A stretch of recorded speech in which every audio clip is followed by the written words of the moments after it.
How to block and unblock any sites on Google Chrome. Hello everyone, and let's get started. There are many ways by which you can block and unblock the site. Let's discuss about two such ways. So to get started with, open your Google Chrome.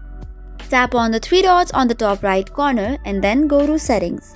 After that, you have to tap on privacy and security from the left corner. And then you will see different options. From the privacy and security, tap on the option which says site settings.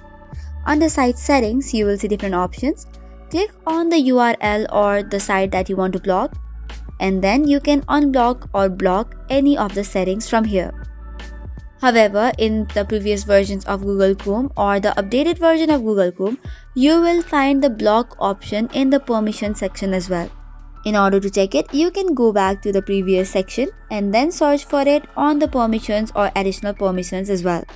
From there, select on the block option, choose the URL or the website that you want to block and click on the block button and you're good to go. Similarly, the next way to block or unblock the site is using the extension. For this, open the Google Web Store and then in the search bar type in Site Blocker. Now you just have to add the extension to your Chrome and you are good to go. So you just have to bring in the URL of the website that you want to block and you can block it easily. That is all for today's video. For more such contents, do not forget to hit the like and subscribe button. Thank you and keep watching.